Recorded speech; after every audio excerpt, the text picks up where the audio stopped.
So we have Dr. Majel Boxer, who's Sisseton-Wahpeton, Dakota from Fort Peck, Assiniboine and Sioux tribes. She has her Ph.D. in ethnic studies, and she's from UC Berkeley.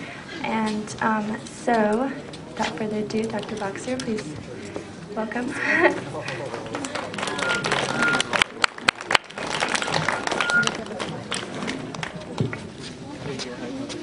Good morning. It's nice to see you all out this afternoon. Thank you for Balasan Choir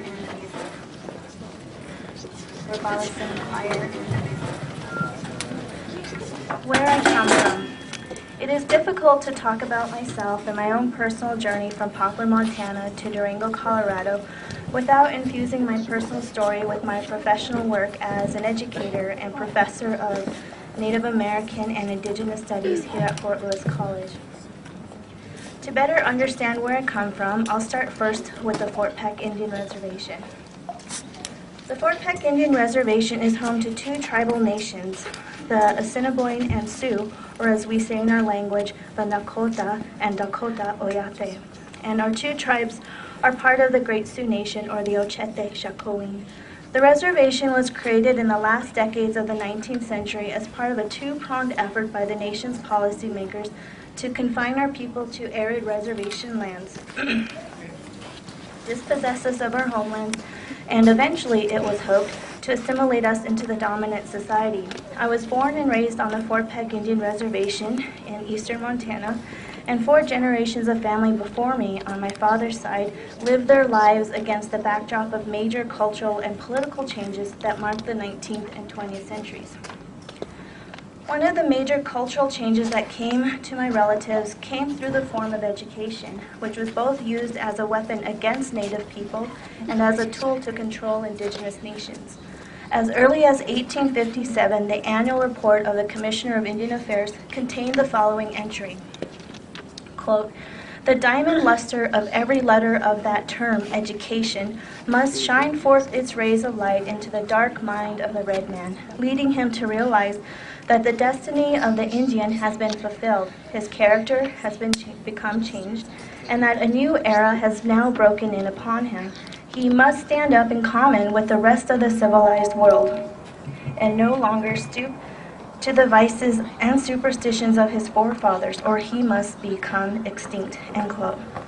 My grandparents were sent to boarding schools in far-off places like Carlisle, Pennsylvania, or Salem, Oregon. They would eventually return to their families and lives on Fort Peck.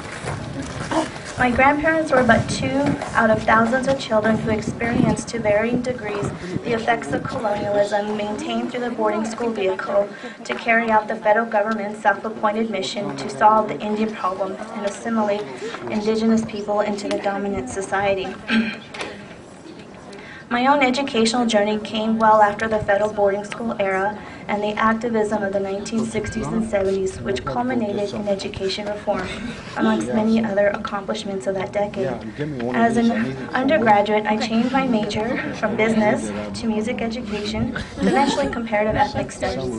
There, I was given an education that had eluded my grandparents. I learned about colonialism, social inequality, race, class, and gender. Once I took my first class on racial inequality, I was hooked to this new way of viewing the world and understanding it using the framework that ethnic studies provided. I took my interest and passion for social justice to the University of California at Berkeley to pursue my doctorate degree in ethnic studies. In my graduate school career, I focused my research on cultural preservation. And today, as a scholar, I blend my curiosity with my own family genealogy, with my professional work in oral traditions and cultural preservation. Through informal conversations with my father, I have come to know where I come from through the lives of my relatives. For example, I learned that my great-grandfather, Ezra Rickard, worked as a government translator for the tribes. My great-grandmother, Fork-Torn Walking Thunder, was honored at one time by my male relatives who named their drum group in her honor. And my great-great-grandfathers were Akichita, or warriors, and participated in war against the 7th Cavalry at Greasy Grass, or, as we know it today, the Battle of the Little Bighorn. Today's real history of the Americas is important because it allows us to share our own stories, the histories of our communities, and the contributions we bring to a larger society. Knowing the history of our families and Indigenous nations allows us to name and lay claim to our side of the historical narrative. I know that several of my ancestors came from Minnesota and were already living in Montana around the time of the U.S.-Dakota War, which was fought in 1862. This year marks the 150th year observance of that war. In the months leading up to the 1862 U.S.-Dakota War, traditional Dakota people were at the mercy of the government, its Indian agents, and traders that preyed upon them. The Dakota people at Redwood and Yellow Medicine, most near starvation, were told by traders and agents at a gathering of store owners, agents, and Dakota leaders, amongst them Little Crow or Ta'oyateduta, to patiently wait for the government annuities to be dispersed on July 20th. Andrew Myrick, a store owner, contemptuous towards the request of Dakota leaders to receive some food to prevent starvation, made the following comment. I'll try not to move again. All right, he says, quote, "So far as I'm concerned, if they are hungry, let them eat grass," end quote. And it is illustrative of the callous attitudes displayed by many non-Dakotas towards Dakota peoples. Nearly a month later, with no annuities received, young Dakota men under the leadership of Ta'oyateduta went to war. In light of this history, which includes boarding schools, wars, and policies aimed to break up communal ways of living, it is not realistic that we shut ourselves off from the world around us. There are ways in which we can remove the fetters of colonialism and work to undo these effects and decolonize ourselves as individuals and then the communities to which we belong. We need to tell our history, and we need to get all the education we can. According to several sources, Chief Manuelito spoke on the subject of education and urged Dene youth to seek out educational opportunities.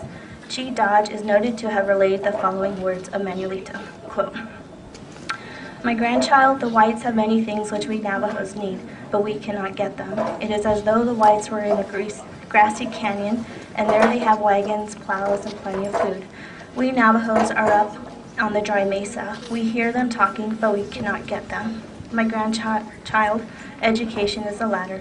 Tell the people to take it," end quote. Here, Chief Manuelito wasn't saying that Dene people needed to assimilate and forget their ancestral teachings. Rather, he was urging that the people use education not as a weapon, but as a tool to shore up and strengthen their communities.